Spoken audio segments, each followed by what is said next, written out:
चर्चा करते हैं। भारतीय सेना ने ऑपरेशन सिंदूर में दिखाया अद्भुत पराक्रम। भारतीय सेना ने जारी किया वीडियो। पहलगाम हमले का ऑपरेशन सिंदूर से लिया बदला। भारतीय सेना की दुश्मनों को सख्त चेतावनी, हर उकसावे का दिया जाएगा मुंहतोड़ जवाब। ऑपरेशन सिंदूर एक संकल्प। सऊदी अरब के लिए रवाना हुआ भारतीय प्रतिनिधिमंडल। बीजेपी नेता बैजयंत जय पांडा कर रहे हैं ग्रुप का नेतृत्व। सऊदी अरब में पाकिस्तान का करेंगे पर्दाफाश। आतंकवाद के लिए हमारा जीरो टॉलरेंस है, ये मैसेज लेकिन कंटिन्यूअसली लेना है। और जो विभिन्न ग्रुप्स अभी जा रहे हैं विभिन्न देशों पर, इनका यही मैसेज रहेगा। और भारतीय डेलीगेशन के ग्रुप 1 में शामिल बीजेपी नेता निशिकांत दुबे का बयान, कहा हम अपनी बात समझाने में कामयाब होंगे। निश्चित तौर पर अपनी बात समझाने में कामयाब होंगे। 78 साल से पाकिस्तान ने हमारे साथ क्या काम किया है, और जब हम लौट के आएंगे तो मुझे लगता है कि माहौल पूरे दुनिया में पाकिस्तान के खिलाफ होगा और आतंकवादी राष्ट्र बनाने की तरफ जो है वो अग्रसर होगा। दौरे को लेकर असदुद्दीन ओवैसी का बयान, कहा विदेशों में जाकर पाकिस्तान को आतंकवाद के मुद्दे पर करेंगी बेनकाब। टेररिस्ट कैंप्स को चलाता है, उसकी सरपरस्ती करता है, उसको सपोर्ट करता है, और फिर ये लोग हमारे मुल्क में आकर यहाँ पर टेररिस्ट एक्टिविटीज करते हैं। तो इन्हीं चीजों को हम इन 4 कंट्रीज में जाएंगे, उनके सामने रखेंगे। भारतीय प्रतिनिधिमंडल में शामिल कांग्रेस सांसद शशि थरूर बोले, हमारा पहला पड़ाव गुआना का जॉर्ज टाउन। सरकारी अधिकारियों और मंत्रियों से मिलने की बात कही। सिंधु जल संधि पर यूएन में भारत ने दिया जवाब, कहा 65 साल पहले सद्भाव में की थी जल संधि, लेकिन पाकिस्तान ने 3 युद्ध और हजारों आतंकी हमले कर संधि का उल्लंघन किया है। यूएन में भारतीय प्रतिनिधिमंडल में पार्थानेनी हरीश ने पाकिस्तान को दिखाया आईना, कहा आतंकी हमलों में भारत में 20,000 से ज्यादा लोगों की जान गई, फिर भी भारत ने दिखाया असाधारण धैर्य और उदारता। भारत ने पाकिस्तान को दिया एक और झटका। 23 जून तक भारत के एयर स्पेस का इस्तेमाल नहीं कर पाएगा पाकिस्तान। आसमान में अब नहीं मिलेगी कोई एंट्री। अंडमान सागर में भी 2 दिन के लिए एयर स्पेस बंद। जारी हुआ नोटम, मिसाइल और हथियार प्रणाली की हो सकती है टेस्टिंग। भारत की कार्रवाई से बौखलाया पाकिस्तान। भारतीय विमानों के लिए पाकिस्तान ने भी 23 जून तक बंद किया एयर स्पेस, जारी किया नोटम। ऑपरेशन सिंदूर के बाद घबराए पाकिस्तानी पीएम शहबाज शरीफ मदद के लिए दूसरे देशों का दौरा करेंगे। ईरान, तुर्की, अजरबैजान और ताजिकिस्तान से मदद मांगेंगे। भारत ने बंद किया सिंधु का पानी तो बोले पाक सांसद सैयद अली जफर, कहा हम भूखे मर जाएंगे। भारत ने छोड़ा वाटर बम। जर्मनी में पाकिस्तान के खिलाफ भारतीय विदेश मंत्री एस जयशंकर की 2 टूक, कहा परमाणु ब्लैकमेल के आगे कभी नहीं झुकेगा भारत, बर्दाश्त नहीं करेंगे आतंकवाद। भारत और जर्मनी के बीच हुई बातचीत पर विदेश मंत्री एस जयशंकर का पोस्ट लिखा। द्विपक्षीय संबंधों के साथ साथ यूरोपीय संघ के साथ नए अवसरों पर चर्चा हुई। जर्मनी ने खुलकर किया भारत का समर्थन, आतंकियों पर हमले को बताया भारत का हक। पाकिस्तान की मंशा पर हिंदुस्तान ने फेरा पानी। महाराष्ट्र में सत्तारूढ़ शिवसेना ने भारतीय विमान कंपनियों से की अपील, कहा मुंबई से तुर्की के लिए हवाई सेवा किसी भी कीमत पर नहीं होनी चाहिए संचालित। बलूच नेता मेरान मर्री ने ऑपरेशन सिंदूर को लेकर की भारत की तारीफ, साथ ही पाकिस्तान को लेकर कहा गिरा हुआ मुल्क है पाकिस्तान। उधर नागालैंड के कोहिमा में निकाली गई तिरंगा यात्रा, भारी संख्या में शामिल हुए लोग। सेना के सम्मान में आयोजित की गई थी यात्रा। यूपी के बुलंदशहर में निकाली गई यात्रा। बीजेपी विधायक मीनाक्षी सिंह ने ऑपरेशन सिंदूर के बारे में लोगों को दी जानकारी। बच्चों ने सैन्य पराक्रम की नाट्य प्रस्तुति पेश की। ऑपरेशन सिंदूर के बाद भारत नेपाल सीमा पर बढ़ाई गई सुरक्षा। पाकिस्तान की तरफ से घुसपैठ की जताई जा रही आशंका, अलर्ट मोड पर सरकार। बहराइच के बॉर्डर एरिया पर बढ़ाई गई सुरक्षा। भारत नेपाल के सुरक्षा बलों ने संयुक्त पेट्रोलिंग की। सीमा पर सुरक्षा सख्त कर दी गई है। उधर पंजाब के अमृतसर में ऑपरेशन संपर्क के तहत डीजीपी ने छात्रों के संघ की बैठक। मीटिंग में विशेष मुद्दों पर के बारे में छात्रों को जानकारी साझा की गई। आज नीति आयोग गवर्निंग काउंसिल की बैठक, पीएम मोदी करेंगे मीटिंग की अध्यक्षता। विकसित भारत के रोड मैप को लेकर चर्चा होगी। यूपी में सपा सांसद आदित्य यादव ने पीएम के सिंदूर वाले बयान पर कसा तंज कहा, जनता चाहती है जवाब मगर पीएम कर रहे हैं इधर उधर की बातें। महाराष्ट्र में उद्धव ठाकरे गुट को झटका। ठाकरे गुट के 2 पूर्व नगर सेवक शिवसेना शिंदे कैंप में शामिल हो गए। महाराष्ट्र के उप मुख्यमंत्री शिंदे भी मौके पर मौजूद थे। केंद्रीय मंत्री नितिन गडकरी ने गोवा का किया दौरा। नए जुआरी ब्रिज पर वेधशाला टावरों की व्यूइंग गैलरी की रखी आधारशिला। मुंबई में जलभराव से निपटने के लिए तैयारी में जुटी महाराष्ट्र सरकार। डेप्यूटी सीएम एकनाथ शिंदे ने बारिश से पहले जल्द सफाई के निर्देश दिए। पानी भरने पर कार्रवाई करने की भी चेतावनी दी है। नाले पर भी काम चालू है। इस बार मैंने वहां भी बताया कि एआई का इस्तेमाल किया है, पहली बार रोबोट का इस्तेमाल किया है। जो कलवर्ट में आदमी नहीं जा सकता वहां रोबोट जाता है और वो पूरा आर पार उसको सफाई कर डालता है। अयोध्या लाया गया शहीद लेफ्टिनेंट शशांक तिवारी का पार्थिव शरीर। आज पूरे राजकीय सम्मान के साथ होगा अंतिम संस्कार। नदी में डूब रहे साथी जवान की जान बचाते वक्त शहीद हुए। दार्जिलिंग में एसएसबी की 41वीं बटालियन ने बड़ी कार्रवाई की। एक बांग्लादेशी नागरिक को गिरफ्तार किया है। पकड़े गए शख्स से पूछताछ चल रही है। संजौली में फिर गरमाया मस्जिद विवाद। नमाज के विरोध में सड़कों पर उतरे हिंदू संगठन के कार्यकर्ता। हिंदू संगठन ने दी बड़े आंदोलन की चेतावनी। हरिद्वार में अतिक्रमण के खिलाफ कार्रवाई। सड़क पर किए गए अवैध कब्जे को प्रशासन ने हटाया। डीएम के आदेश पर यह कार्रवाई की गई।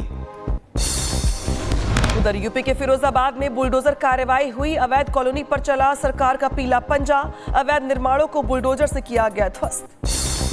दिल्ली सरकार ने कोरोना को लेकर जारी की एडवाइजरी। अस्पतालों को ऑक्सीजन बेड, दवाइयां और वैक्सीन की उपलब्धता के लिए सख्त निर्देश दिए।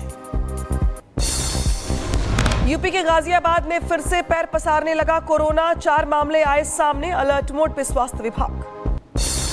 ग्रेटर नोएडा में शाहबेरी सड़क चौड़ीकरण का कार्य हुआ पूरा। वाहनों की आवाजाही शुरू। राहगीरों को जाम से मिलेगा छुटकारा। उधर एमपी के गुना में कर चुकाने के लिए पंचायत को रखा गिरवी। पुलिस ने सरपंच को किया बर्खास्त। मामले में पुलिस ने दर्ज की एफआईआर। ग्रेटर नोएडा में लुटेरों और पुलिस के बीच में मुठभेड़। एनकाउंटर में एक लुटेरे को गोली लगी। 2 मौके से फरार हो गए। घायल लुटेरे का अस्पताल में इलाज चल रहा है। यूपी के बहराइच में प्रेमिका की जरूरतों को पूरी करने के लिए युवक बने शातिर चोर। लाखों के माल के साथ पुलिस ने 5 आरोपियों को गिरफ्तार किया है। यूपी के अंबेडकर नगर में बड़ी कार्रवाई हुई। पुलिस की हथियार तस्कर को गिरफ्तार किया गया है। कई इलाकों में हथियारों की तस्करी करता था आरोपी। यूपी के अलीगढ़ में लूट के आरोपियों के साथ पुलिस की मुठभेड़ हुई। घायल बदमाशों को इलाज के लिए हॉस्पिटल में करवाया गया भर्ती। वहीं पकड़े गए आरोपियों के पास से लूट का सामान भी बरामद किया गया है। यूपी के मुजफ्फरनगर में नशे के खिलाफ पुलिस की बड़ी कार्रवाई। एक गांजा तस्कर को गिरफ्तार किया गया। भारी मात्रा में नशीला पदार्थ इसके पास से बरामद किया गया है। यूपी के फिरोजाबाद में एक्सप्रेस ट्रेन से महंगी विस्की की 17 बोतलें बरामद हुई। करीब 3 लाख रुपए बताई जा रही है कीमत। दिल्ली से झारखंड ले जा रही थी शराब। हरिद्वार में गो तस्करी मामले को लेकर पुलिस का एक्शन। एक और आरोपी को गिरफ्तार किया गया है। पशु क्रूरता से जुड़ी धाराओं में यह मामला दर्ज कर लिया गया है। हरिद्वार में 4 साल की बच्चे की हत्या के मामले में पुलिस ने किया बड़ा खुलासा। आरोपी को पुलिस ने किया गिरफ्तार। पकड़े गए आरोपी के पास से कुछ चीजें बरामद हुई हैं। पूछताछ जारी। यूपी के मुरादाबाद में पुलिस ने अवैध हथियार बनाने वाली फैक्ट्री का किया भंडाफोड़। पुलिस ने 9 आरोपियों को गिरफ्तार किया है। लंबे समय से अवैध हथियार की सप्लाई कर रहे थे। यूपी के मुरादाबाद में फर्जी अधिकारी बनकर किया अपहरण। एक्शन में आई पुलिस। मुठभेड़ के दौरान 2 बदमाशों को किया गया गिरफ्तार। तेलंगाना में नशे के खिलाफ एंटी नारकोटिक्स ब्यूरो की कार्रवाई। 4 आरोपियों को पकड़ा गया। भारी मात्रा में गांजा बरामद हुआ है। यूपी के मैनपुरी में 2 पक्षों में खूनी संघर्ष हुआ। दोनों गुटों के बीच जमकर हुई मारपीट। कई घायल लोगों को हॉस्पिटल में करवाया गया भर्ती। यूपी के फिरोजाबाद में ठेके पर मारपीट। झड़प के दौरान एक शख्स की मौत हो गई। मामले की जांच के लिए 2 टीम पुलिस की गठित कर दी गई। उधर जौनपुर में बीती रात दबंगों ने स्कूल प्रबंधक पर किया जानलेवा हमला। नकाबपोश बदमाशों ने घटना को दिया अंजाम। घायल स्कूल प्रबंधन का इलाज जारी है। यूपी के मैनपुरी में आयोजित मटकी फोड़ कार्यक्रम के दौरान हंगामा। मौके पर फायरिंग हो गई। पुलिस ने शुरू की मामले की जांच।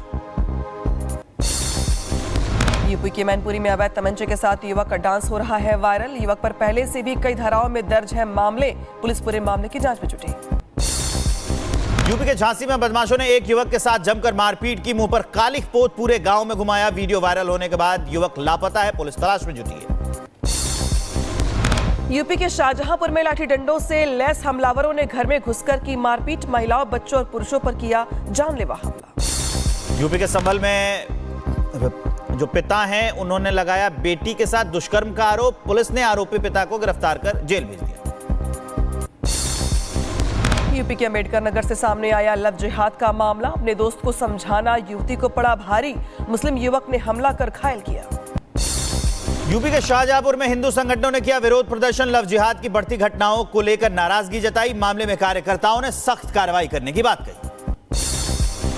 उधर यूपी के बुलंदशहर में पत्नी ने पीड़ित पति ने जहर खा के आत्महत्या कर ली है। मरने से पहले बनाया वीडियो, मृतक के भाई ने पत्नी के खिलाफ दर्ज करवाई शिकायत। दिल्ली के एक फैक्ट्री में भीषण आग लग गई, सुनाई गई धमाके की आवाज सुनाई दी। धमाके की वजह से इमारत जमींदोज हो गई। आग लगने के बाद मौके पर पहुंची 17 से ज्यादा फायर ब्रिगेड की गाड़ियां, आग को काबू करने का प्रयास जारी, किसी के हताहत होने की खबर नहीं। तमिलनाडु के नीलगिरी में फ्रूट शो का आयोजन, करीब 4 टन फलों से बनाई गई कलाकृतियां, मूर्तियों को देखने के लिए पहुंच रहे हैं पर्यटक। उधर राजस्थान के बेगू के गांव में घुसा मगरमच्छ, गांव के लोगों में दहशत, कुछ लोगों ने मगरमच्छ को रस्सी से बांधा है।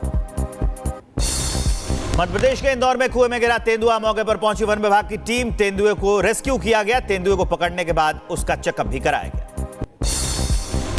यूपी के शाहजहांपुर में बाघ ने एक बार फिर किसान पर किया हमला, अब तक हमले से 2 किसानों की हो चुकी है मौत, इलाके में दहशत का माहौल है। मध्य प्रदेश के बड़वानी में अस्पताल में घुसा सांप, मौके पर हड़कंप मच गया। वन विभाग की टीम ने सांप को रेस्क्यू कर जंगल में छोड़ दिया। यूपी के जौनपुर में कुएं में गिरा नीलगाय का बच्चा, पुलिस स्थानीय लोगों ने किया रेस्क्यू, नीलगाय के बच्चे को सुरक्षित बाहर निकाला गया। महिला को कार पर स्टंट करना भारी पड़ गया, चलती कार के बोनट पर बैठी, बाद में फिसलकर नीचे गिर गई।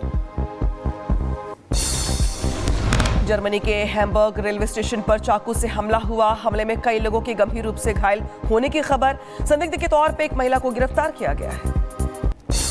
चाकूबाजी की घटना पर पुलिस का बयान, कहा हमलावर ने 13 और 14 प्लेटफॉर्म के पास लोगों को अपना निशाना बनाया। मामले की जांच में अधिकारी और पुलिस जुट गए।